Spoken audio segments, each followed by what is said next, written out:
You're listening to My Comic Life on the My Comic Life Podcast Network.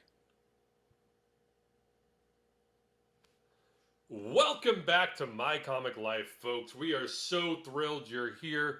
You know, if you found this podcast, you found your one-stop shop for all things geek, nerd, movies, pop culture, video games. If you're into that, you are in the right place.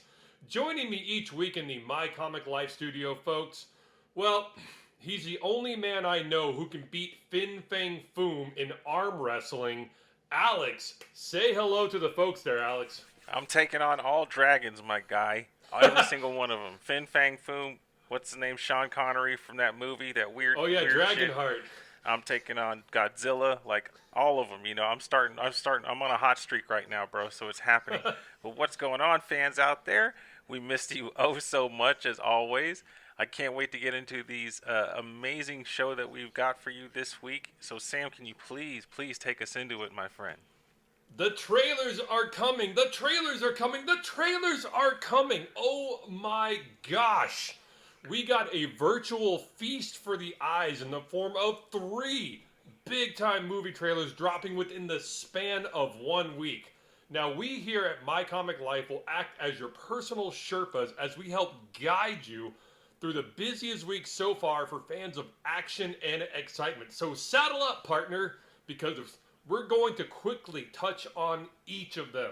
Starting off on the Marvel side of things, Marvel easily released the biggest surprise with their second trailer to the upcoming Shang-Chi and the Legend of the Ten Rings.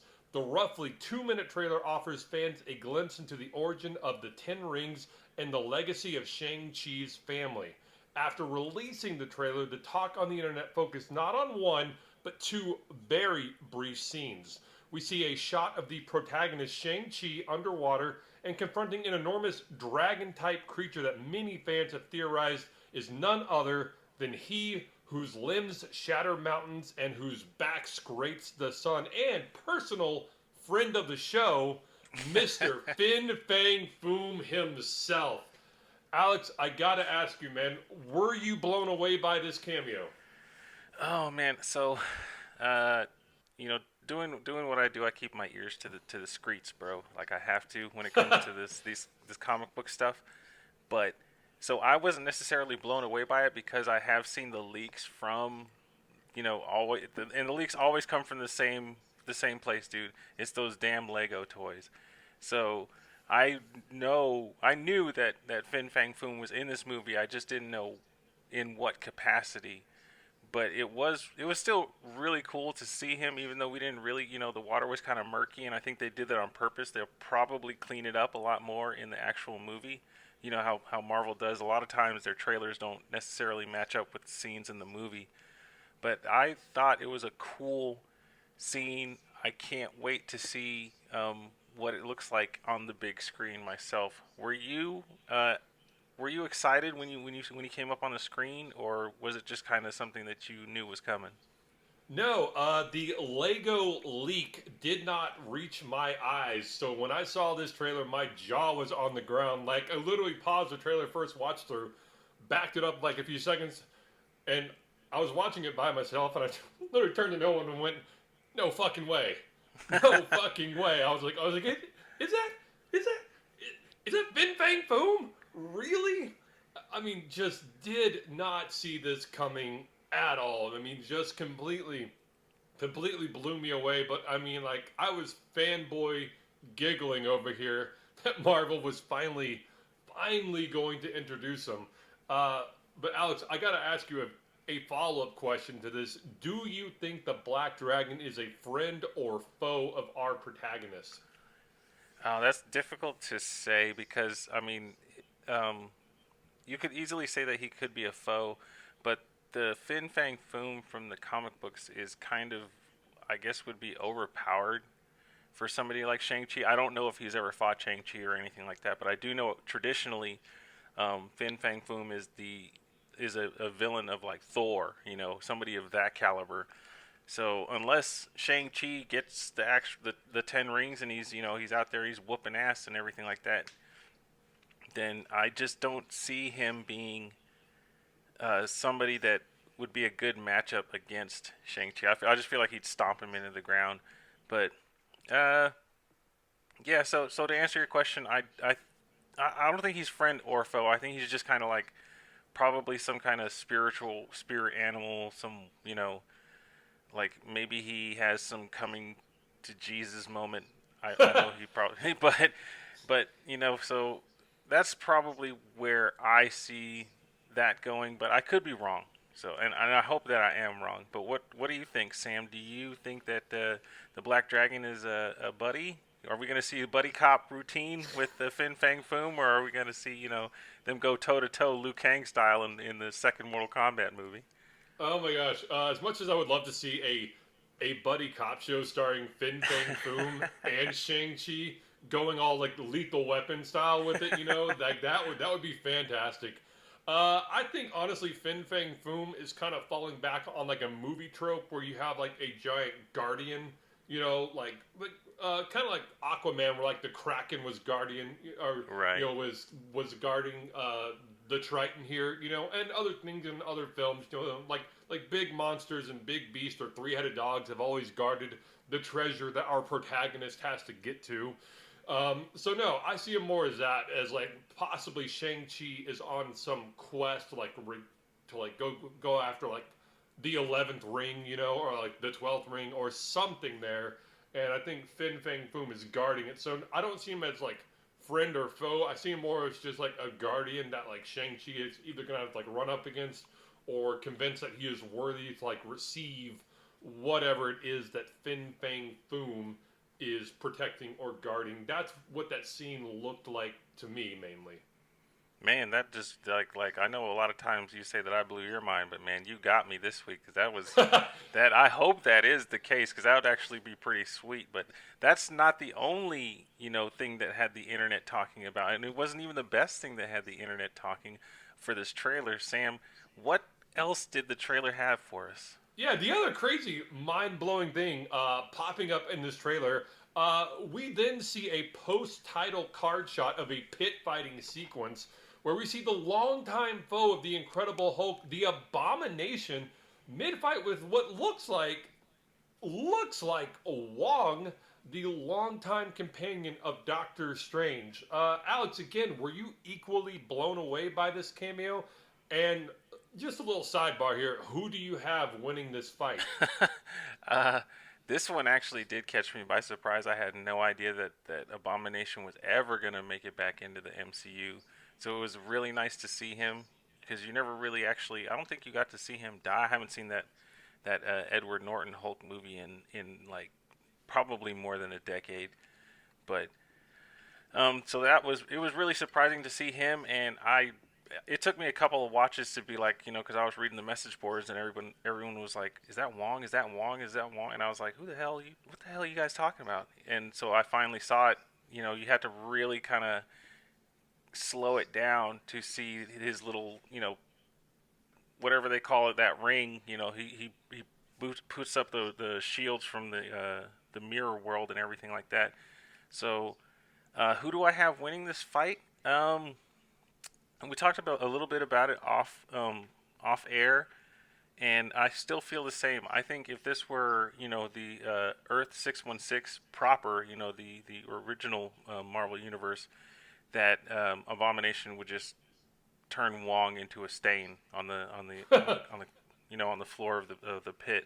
But here in Earth 19999, whatever it is that the MCU is, I think that Wong is kind of savvy enough, and he, with the sorcery at his disposal, he might be able to just kind of just barely edge out Abomination using, because he's probably smarter, and so that's my prediction is that Wong comes out on top because nobody's expecting him to.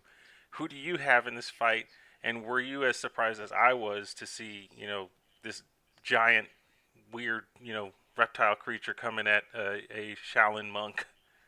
Yeah, man, I was totally blown away by this. In fact, again, I had to like pause and I was asking, the empty space around me. I was like, is that really Abomination? Because like Marvel hasn't made I mean, they've made a few references to the Edward Norton Hulk through Mark Ruffalo. You know, kind of like the last time I was in New York, like I broke the Bronx and stuff like Right. that. But I mean, like they really have not tried to incorporate much from that movie into like the MCU here. So yeah, it was just kind of fascinating and mind boggling to see Abomination here. And like you, I have not seen the Edward Norton Hulk in a long while. I didn't hate it when it came out. I thought it was actually a really fun uh, Marvel movie, and I feel like Marvel needs to give Mark Ruffalo his own shot with his own Hulk movie, but that's for another show, another conversation. But no, it was really great to see Abomination, just pop back up in the Marvel universe, kind of hinting at that, continuity, that Marvel's been building and building and building and building. To see him fighting Wong was just totally mind-boggling because I'm like, how did Wong get in this cage? Did Wong walk in willingly to fight him? You know, um, yeah, I'm like, what is Wong doing at an underground fight club? Um, Now, So who would I have win? a quick question. Yeah, yeah. Do you think Abomination got snapped? Oh man, I didn't even think about that. Yeah, that could explain how. Because I got a feeling the military would have had him on lockdown, and then yeah, snapped and then snapped back, and he could have busted out easily. Like yeah, wow. What, Alex, you just blew my mind this week. Like, I didn't even think about that. Uh, I feel like if we were in the comics, in the comics, Abomination would blow away Wong. I mean, I've looked at their powers based on like their comic book versions, and yeah, Abomination is just. I mean, he's toe to toe almost as powerful as the Hulk, but I mean, Abomination can shoot gamma rays out of his hand, and that's just, eesh, that could easily decimate any enemy.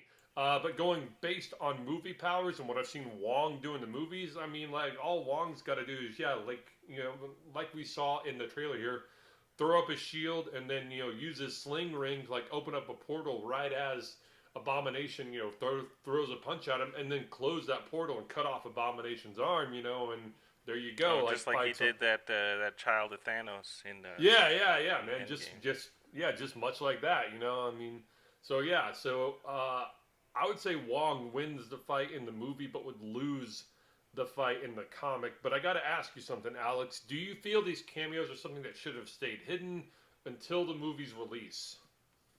I actually do. Matter of fact, because I let me tell you, I feel like if I was sitting there in the theater and this happened and I was there because everybody's been dying to go to the movie, so obviously Shang-Chi is going to be one of the biggest releases of this, um, of this year. It's going to be packed, and to see something like Fin Fang Foom, not a lot of people, not your casual fans, not really going to know who that is, if that is indeed who he is. But Abomination is somebody that even the casual Marvel moviegoer recognizes. So I feel like if he would have showed up in there, everyone would have just lost their shit in the movie theater, and it would have became the he. I think he would have stole the movie. Is the and that to me is the reason why they showed him in the trailer, so that way you talk about him now rather than you talk about the movie.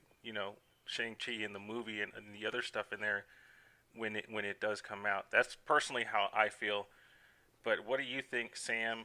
Do you think this should have stayed hidden and you would have enjoyed it, even more in the theater, or do you kind of like that they released it early?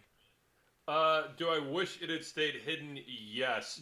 Am I surprised that it didn't stay hidden? No. Like I always, I'm gonna get up on my soapbox here. I always say trailers show way too much. They reveal way too much. They spoil like all the best parts of the movie. Sometimes, not all the time, but sometimes trailers do. So yeah, I would have liked to have more like seen these surprise cameos when I was watching the movie. Like I would have like screamed in like the theater, like fanboy screamed in the theater. why they probably dropped these is, like maybe the first, and this is pure speculation here, but maybe the first Shang-Chi trailer didn't quite grab, the attention, or like they've been reading, fan boards or message boards online, and they're just trying to create more hype around this film, and so yeah, they're like dropping these cameos, and they're just like build up like more excitement and more hype for the film. So am I shocked that this happened? No, but would I have liked to have been surprised by this? Certainly. But that's how I feel. I'm going to ask you like a kind of off script question here. But Oh, okay. do you like that this trend, and would you like to see your kind of obscure characters show up in other Marvel movies? Like let's say you have like Storm in Black Panther 2 or something along those lines. Would you like to see something like that? Oh yeah, I'm all for obscure, comic book characters showing up in films, because especially like I'll kind of have like a wicked grin on my face in like the theater, because like I've been in movies before where like audience have been like, huh, who, what? And I'm just like, ha ha ha, I know who that is. I know their backstory. I know their powers. Like I got it all on lock here.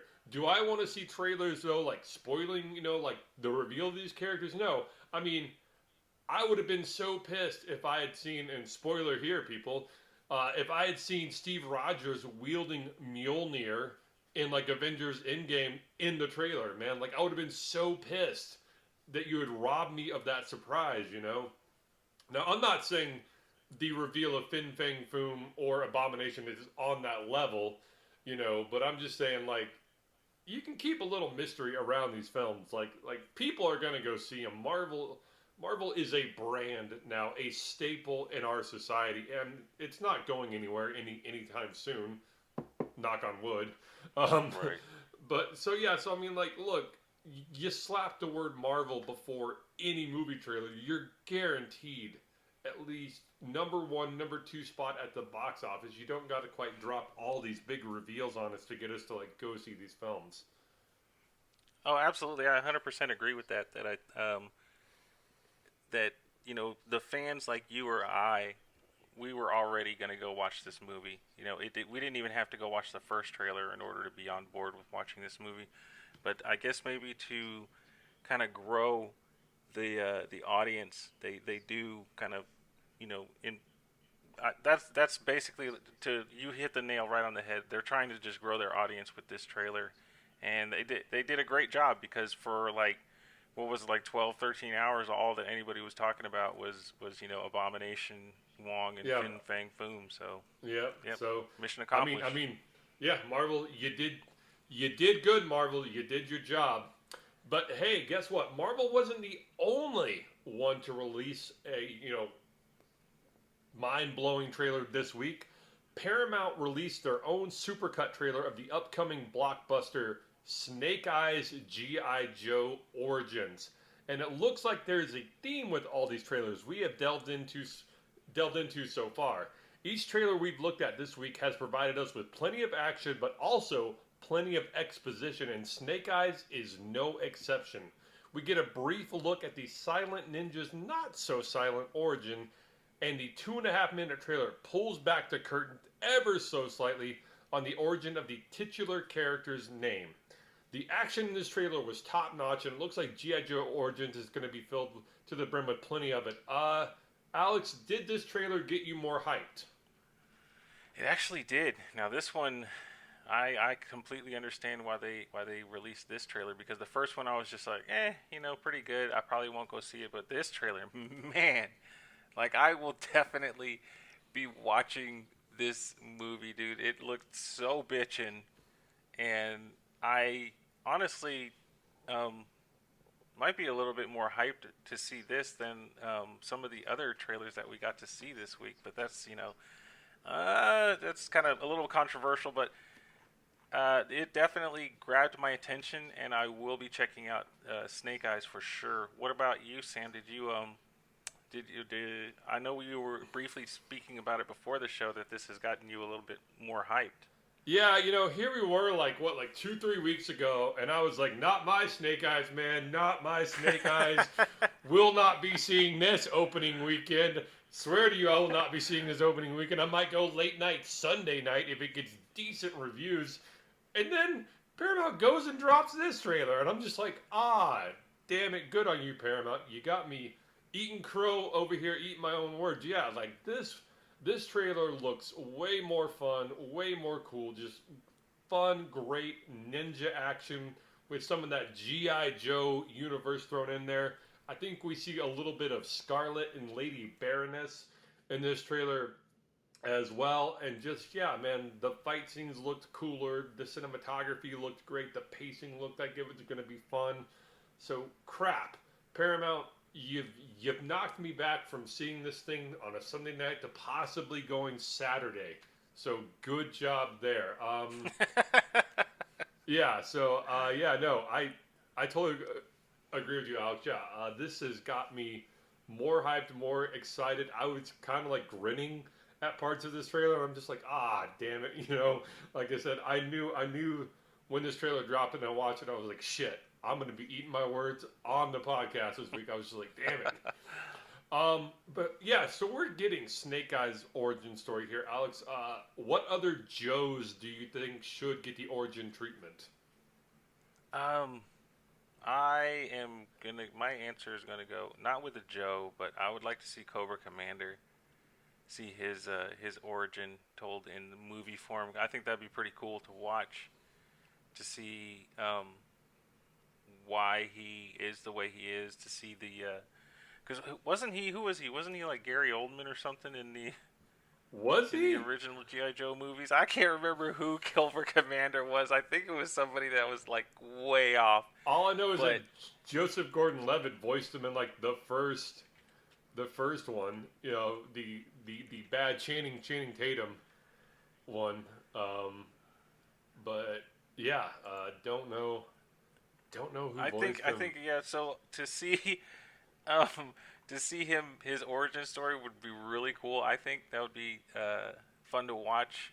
But I mean, as far as your other people who are we talking about people who are um, basically like canon to this movie universe, or are we talking No, I'm talking just like anybody? the entire GI Joe Cobra roster is open to you, and Paramount goes, Alex, here's 120, 150 million dollars. Pick your Joe, make an origin movie about him. Who are you picking? Yeah, I would be either. I'd have to go with a bad guy, man, like Zartan or Cobra Commander. I think that'd be really cool to watch, just for Oh, me. But who would you? You could pick on the Joe or a Cobra. I'm gonna go on the side of the Joes. I would like to see like a Joe Colton, origin story of like the founding member or founding members of GI Joe. Kind of like they're doing with this upcoming third Kingsman film. A prequel to like you know the founding of the Kingsman, but also yeah, in that same vein, yeah. How did Joe Colton come up with the idea to like form the GI Joes? Like what events led to this secret, awesome army of superheroes being formed? So there's one for you, and the other one I'm just gonna throw this out there just because I love this character, Shipwreck. I would love to see how Shipwreck joined the Joes. You'd like to see him swabbing the old deck, huh? Yeah, to see him swabbing the old deck, mouthing off to his CO. Yeah. Man, I don't even know. Maybe Flint. Flint was kind of a cool character, but I can't really see a decent backstory for like why Flint joined Joe. Flint was always just like a gung ho, soldier. So I mean, of course, GI Joe offers and he signs up. But yeah, no, a Joe Colton origin story of founding of like the original, like GI Joes, like that. That would be like the only other person that would really, grab my attention there. Are there any other characters now that I've thrown this at you, Alex, that you want to see, or Um, are you sticking with your Cobras only? I think I'm gonna stick with my Cobras only because I don't think that somebody like I think his name was Junkyard. Yeah, I don't think somebody like that would be able to carry an entire movie. It would probably get pretty boring. But nonetheless, this trailer was absolutely amazing. Lots of action, lots of you know, martial arts, which is what I always love to see. Um, but that's not the last trailer that we're supposed to be talking about this week. We No, got one more, guys. Stay with one us. more. Last but not least, not to be outdone, DC also chose to release a new trailer for one of their own major releases, James Gunn's The Suicide Squad. The trailer features even more action and more laughs than the first. Not only are we treated to more explosions and more gunfire, but there's a surprising amount of heart in this trailer as well. Uh, Alex, this trailer seems to focus on Bloodsport's story arc. Did you like this approach? I actually do kind of like it. I wish that they would have, if they had more time with this, I would have liked to have seen a personal trailer for each character in the Suicide Squad. I feel like that would be really cool if they'd be like, this is Harley Quinn. Here's her trailer.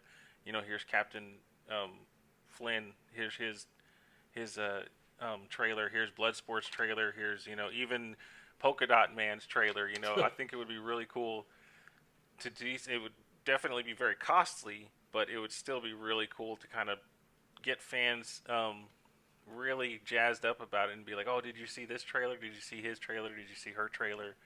So, but I do think because we're getting so much heavy blood sport in this trailer, like, he's toast, dude. He's gonna die. He's not making it out at the end of this movie. Oh yeah.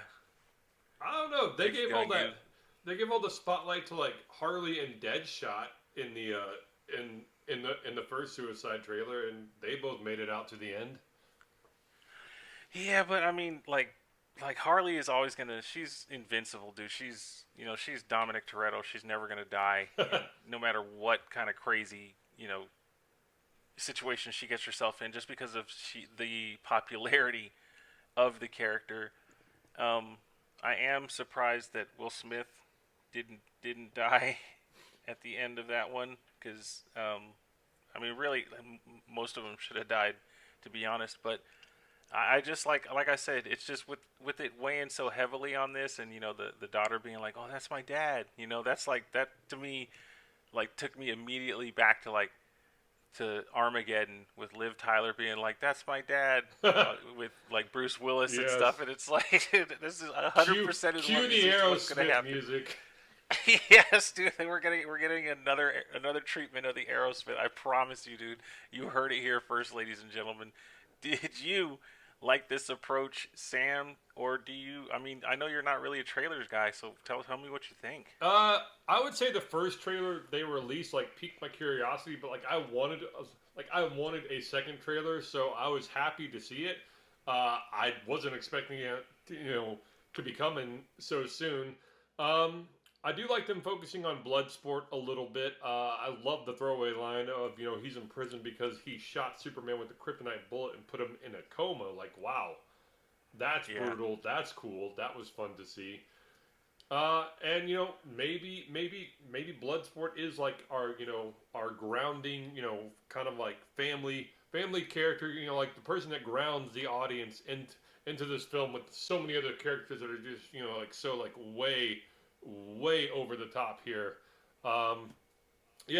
Plus, I mean, you've got reoccurring characters from like the first film. I believe, and I'm sorry if I butcher names here, but Rick Flag and Harley Quinn are coming back. So I mean, we already know like from the first film like what this team is about. These are all metahumans or like super criminals who cannot be held by normal prisons, and they're just kind of rotting away in like supermax prisons, and it's Amanda Waller who comes along and says, here, we're going to put bombs in your neck, and for time off your sentence, we're gonna send you on suicidal missions.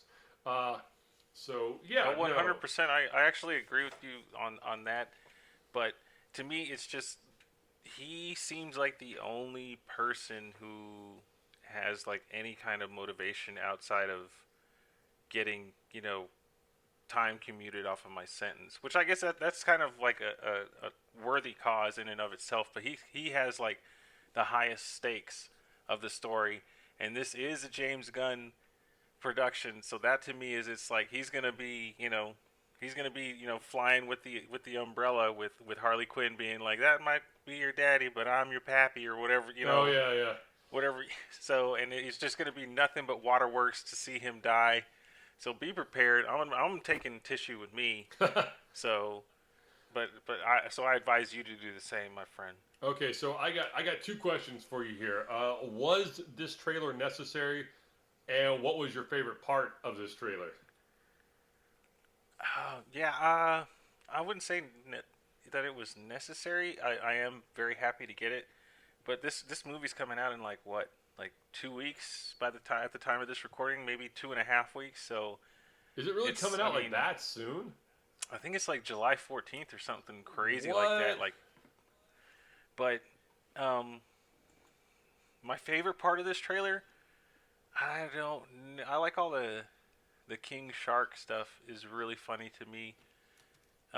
Especially when they were on the comms, but also the the part where they're in the C-130 or whatever that giant ship is, and it's taking them to their destination, and he's like, "You got me here, sitting here, chained next to a werewolf," and he's freaking out.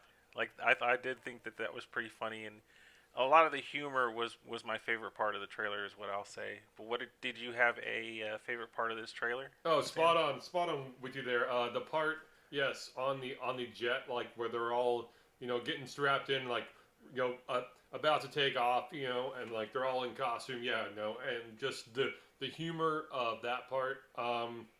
Getting to see, and I know I'm gonna butcher this superhero's name, but Polka Dot Man or like Dot Man's powers, like when he threw all the dots onto the soldiers, because like usually like I make fun of that guy, and I'm like, ah, he's like a weak ass, like throwaway like Batman Flash villain, I mean like whatever, that guy can't do shit, Um, there was a scene where it was Rick Flag and what was it, Peacemaker and oh my gosh, I'm once again. Oh, and Bloodsport walking away from a building, and Rick Flag's in full costume, and for some reason, Peacemaker and Bloodsport are in tank tops and boxers, and I'm like, what the heck, led you guys to like stripping down? I mean, they're all like wielding like shotguns, like machine guns, but Rick Flag's the only one that's dressed. The other two guys are like fully out of costume, like in their skivvies, and I'm like, what led to this? But yeah, also just the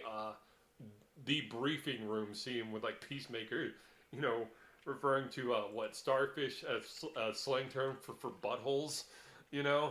Oh my god, that was so funny. Yeah, yeah. So that just got me more hyped for John Cena's character in this film and his soon to be out, standalone Peacemaker TV series. Yeah. So And I mean, as a side note, I think I read that had wrapped oh recently really? here, so it should be heading to editing, and then we'll be getting beat over the head with plenty of trailers with John Cena in them, and it'll be really. I think that it's going to be a really funny turn for him. I would love to see him because he is actually really funny when he wants to be, because he is so big, and it's just a lot of the situations that they put him in are just completely just dumb, but very funny. But let me ask you this, Sam. As I had spoken before, I think Bloodshot is 100% toast by the end of this movie. And this movie's massive cast looks like the number of members in the Suicide Squad can be well over 10 members. So let's say that they do have 10 people. How many do you think make it out of at the end of the movie? Out of 10? I'm going to say that, from the first, and this is just my own speculation here, but from the first film, the Suicide Squad did so well that Amanda Waller got funding to put together more Suicide Squads. So I think we're going to see a throwaway Suicide Squad in the beginning try to go possibly tackle, Starfish or Staryu or Starry or whatever the villain's name being called. Sorry, I'm blanking on it here. Starro? Starro, thank you. Yes, Starro. Yeah, so I think like Suicide Squad Suicide like B Squad is gonna land and like die like quickly, and then we're gonna have like the Suicide Squad like A Squad, led by Harley Quinn and Rick Flag and all of them, and yeah, that boasts like a 10, like like a 10 deep cast there. I'm gonna say Pete Davidson, Nathan Fillion, and possibly Michael Rooker don't make it back out of all of that cast. So And out of 10 people, three, if you had to put a number on it.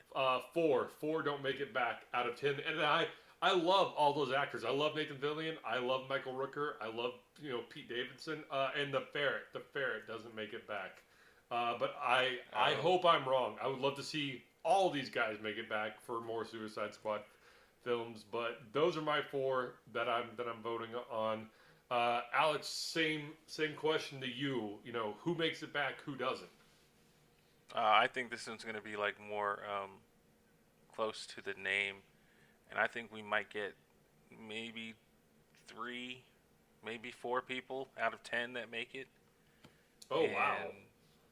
Yeah, I'm thinking close to like 30% is going to be the surviving of this one, because you got to think, man, like Starro, like going up against a kaiju, man, come on, there's got to be some kind of stakes in it. And I know James Gunn, is a fan of the original Suicide Squad comic book series, and in that series, there was a lot of, moving people in and out of the lineup because, it was the Suicide Squad. These people were sent to their deaths, basically. So I'd like to see that happen, and I think that would be really cool if they just kept it going like that with, the Suicide Squad 2 being, bringing in more people who want to play, these little one-shot roles, knowing that by the end of the movie they're just going to be, dust or whatever. So I think that'd be really cool. But like, to answer the question, no, I don't think. I think like probably around 30% is what's going to be left. Of course, Harley, probably Captain Boomerang, and I'm gonna go off the book or off the beaten path and say that the Weasel makes it. Oh, okay.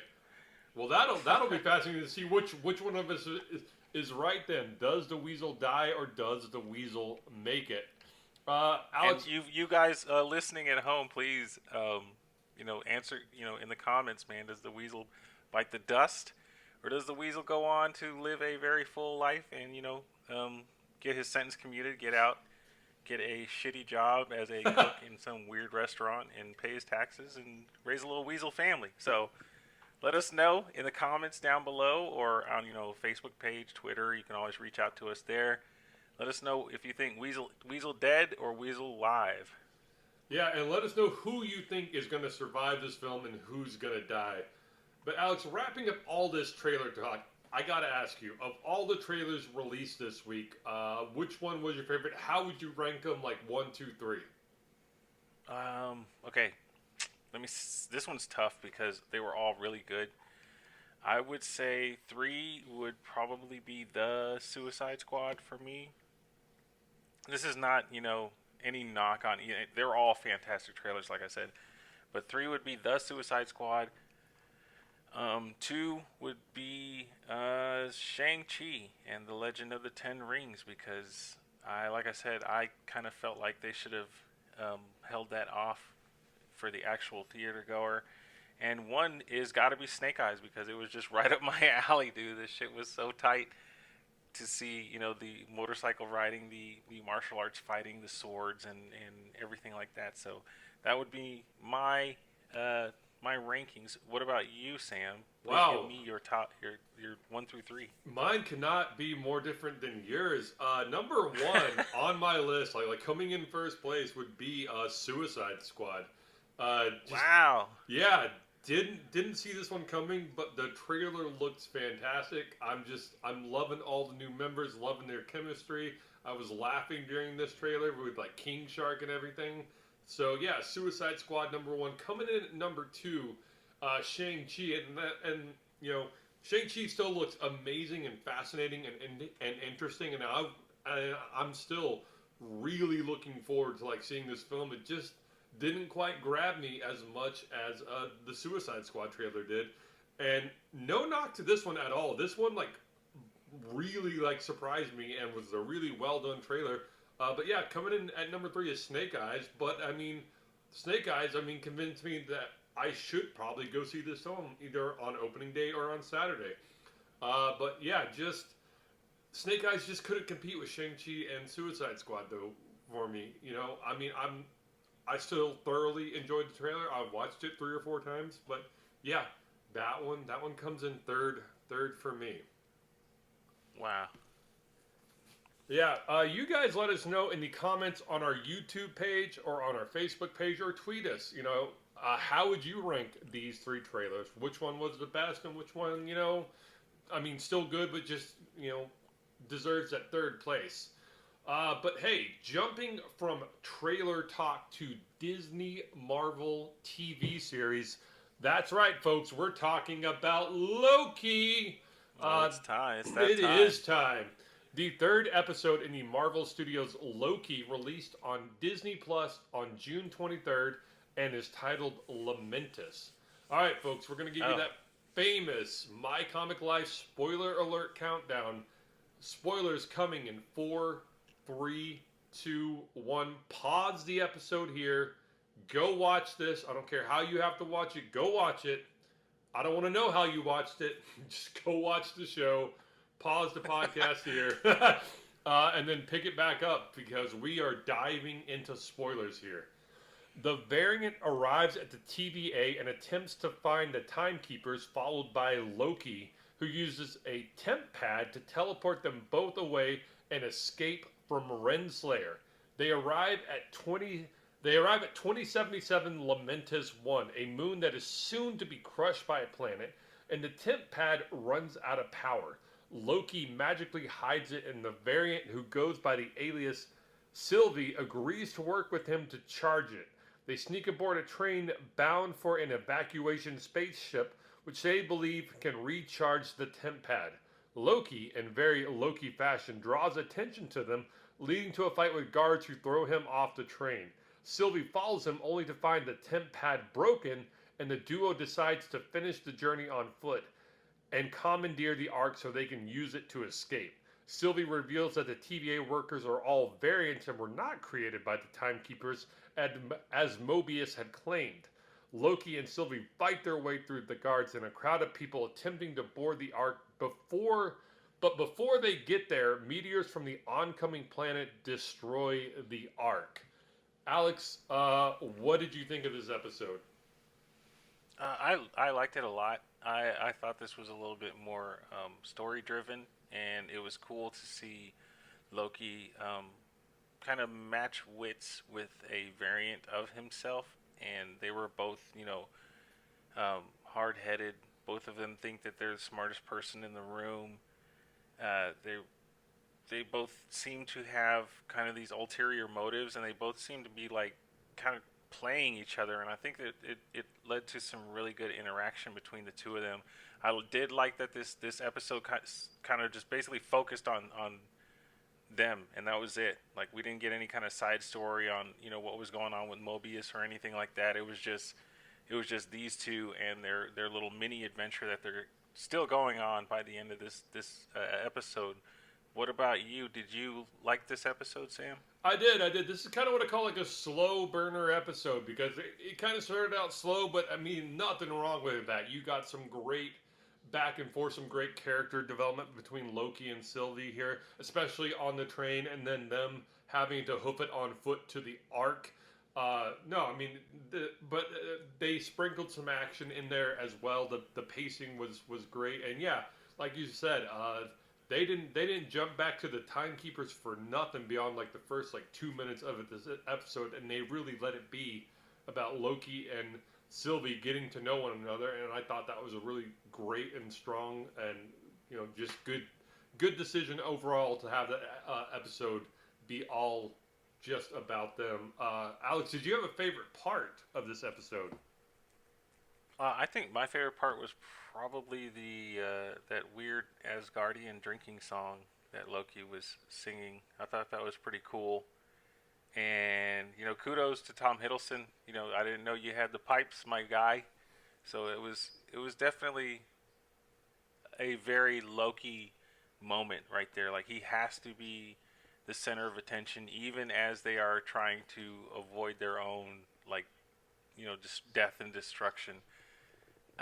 So that, to me, like I said, it just kind of really brought me back to like, oh, this is Loki we're dealing with here. Like he's gonna, you know, find a way to make this about himself. So that was probably my favorite part. Did you have a favorite part, Sam? Yeah, I love the whole train sequence between them. Like when he shows off like his fireworks powers that his mom taught him and everything. And yes, him getting drunk and singing those old Asgardian drinking songs. Yeah, no, the train sequence was definitely my favorite part. And just hearing him talking about Frigga and how he learned his magic and everything. Yeah, no, definitely, the train Oh, is you're the. 100% right. That whole him going through the history with his mom and everything like that was really cool. But I just remembered the part that I liked even more than that was when they were in the town trying to make it to the Ark. If you look really closely, it looks like it's all one shot when they're running through the alleys and Oh let's go over here. Oh yeah. no, wait, this. Did you notice that too? Because to me, I was just like, wow, that's really cool. I really like the way that they filmed that, Oh my gosh, and yeah, no, you know, I was thinking the exact same thing. I was like, man, this is beautifully shot. I mean, like this really, I mean, just like great camera work here. I mean, I think it looks fantastic. I mean, you are dead on there. Throwing this out to you though, what do you think the future of Loki and Sylvie is? Will they partner up, or will they continue to not trust one another? I personally don't think that the temp pad is broken. I think that that's just another kind of I don't know what the end game is with Loki on that, but I do think that it is another trick, and he's trying, I guess, maybe to find more information from from Sylvie because I think that he does not think that she is a variant Loki. And you get these little bitty parts and stuff where he's talking about the enchantment and everything, where he's like, "So you mean to tell me that you taught yourself magic?" You know, and so there are these little small little hints to me that make me think that he's like, okay, there's something a little bit more going on here, and so he's kind of playing her right now. That's what I think the future holds. But what do you think? Do you think there's any kind of like maybe hope for them kind of teaming up later on down the line, or what? Oh no. They're I mean they're only going to team up for as long as it benefits them both. As soon as one can get the upper hand on the other one, or like one will gain more power than the other one, this partnership, I mean, it breaks, it dissolves, it's nothing. Uh, Loki's whole thing is he wants to meet the timekeepers and like learn the origins of their power, and Sylvie just seems to like want to cause as much chaos, like destroy like the central timeline. And I don't think they're ever going to see eye to eye on like their goals and why they're doing it. So it's fun to see them partner up like right now, but I don't think that it's going to last at all. um Alex, do you think that there's more to the TVA than we're led to believe, or is this just another plot from Sylvie? Oh, that's a tough one, but I think it's a little because there's only you know regrettably like 6 episodes in the season. I don't think that they have enough time to explore a plot where Sylvie is playing Loki in that way. So I think it's just kind of straightforward. I think that the TVA is hiding something probably major, and I think it should be fun with just 3 episodes left. Because the show's been moving very quickly, even faster than Falcon and the Winter Soldier, surprisingly. But um, so it should be fun to kind of unravel, and pull on this string and see where it leads to for the next 3 episodes. But what about you, Sam? Do you think there's more to this kind of TVA plot, or you think Sylvie's just lying? Oh no, I mean, kudos to the actors there. When Sylvie said that they're all variants there, I mean, like that sold me. Like my mind was blown, jaw on the floor. I was like, huh. Hadn't really thought of that aspect before. I totally believe it because I could totally see like the Time Lords or whatever you want to call them, picking like the best variants from like each possible collapsing timeline, because the show says in the beginning like there were like several fractured timelines, and these timekeepers brought it all to one central timeline. So what if they plucked the best variants from all the collapsing timelines and put them into the TVA and altered their memories just a little bit to not remember their own timelines, and technically they wouldn't be aligned then. They were created by the TVA, by the timekeepers. I mean, that's where I see that going. Is you're gonna find out that the agent who's following Loki around is from like Earth 919. But when they destroyed, or when they collapsed his timeline into the one timeline, they plucked him out and just put him right there. That's my deep dive. My third eye, my X-Files conspiracy theory of like where all these TVA agents came from. Alex, what would you rate this week's episode?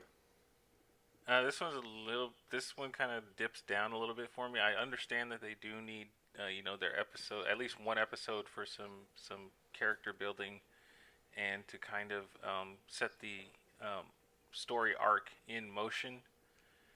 But so this one to me is probably about a 7 out of 10. I guess you maybe a little bit higher, like 7.2, 7.3, maybe something like that. But this, not that this was a bad episode. I did enjoy it very much. I just felt like there was a lot of dialogue in this in this particular episode. Sam, what about you? What would you rate this week's episode?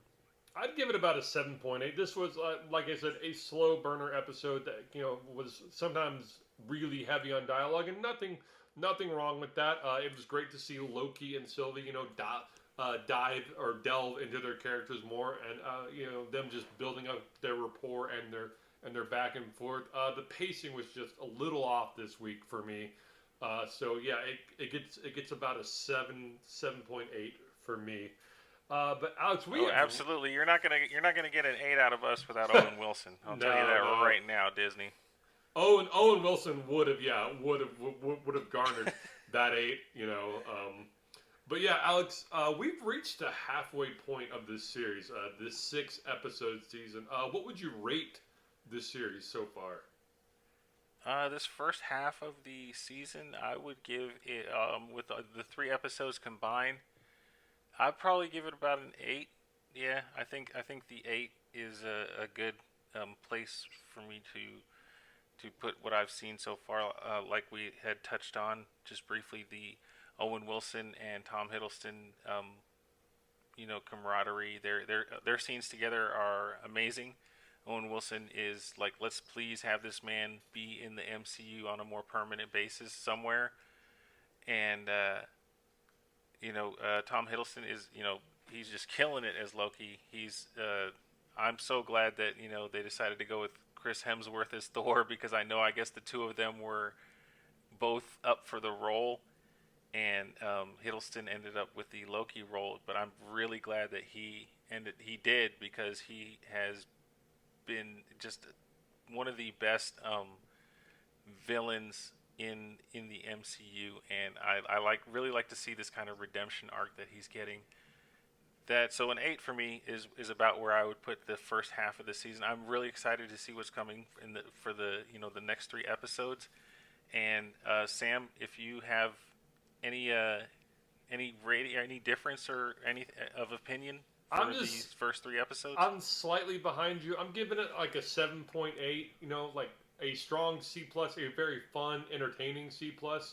I'm really enjoying this show. And I think overall, like, I'm gonna end up giving this show a B+. But right now, just 7.8, almost, getting that 8, B minus, B plus territory there. I love seeing Loki. I'm so glad they cast Tom Hiddleston as Loki instead of Thor. But like I said, just waiting for that one little extra kick, that one little extra spark to like put this show over the top, and I think we're gonna start seeing that very soon. So close to you there. but just 7.8, just barely shy of that 8 point, B minus, B plus rating for me. So I have a really quick question before we end the show. Yeah. And so, who is the better buddy team? Is it Loki and Sylvie, or is it Shang-Chi and Fang Foom? Considering I haven't gotten to see much of Shang-Chi and Fang Foom's interaction yet, I got to give it to Loki and Sylvie for right now. Oh, absolutely. Yeah, for sure. All right, folks. So with that, before Sam takes us out of here, we will be letting you guys know that next week, July 4th weekend.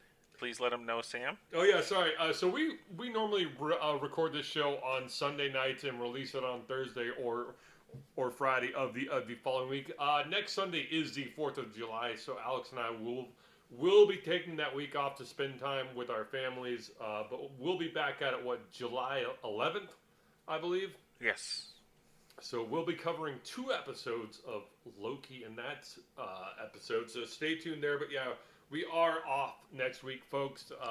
But listen to our past episodes, comment on those. Let your friends listen, to these past episodes there. Speaking of friends of the show, shout out to our My Comic Life fan of the week, one Mr. George Parker from Newcastle, Delaware. George, man, we certainly appreciate you liking, subscribing, commenting on our YouTube channel. Thank you so much, George. And emailing us your show ideas. George Parker from Newcastle, Delaware, you're our My Comic Life fan of the week. And we salute you, George. Yes, salute to you, George. Thank you for checking us out. But yeah, folks, hey, if you want to be our My Comic Life fan of the week, like our Facebook page, like our YouTube page. We're at 13 likes. Put us over that unlucky number. Be our 14th like, get somebody else to like it to be our 15th. Let's really grow that YouTube channel. And email us your show ideas at realmycomiclife@gmail.com. Again, that is realmycomiclife@gmail.com. And if you're wondering where to find us on YouTube, just search My Comic Life and look for that oh so awesome, oh so brilliant, oh so amazing My Comic Life logo, and just click that subscribe button.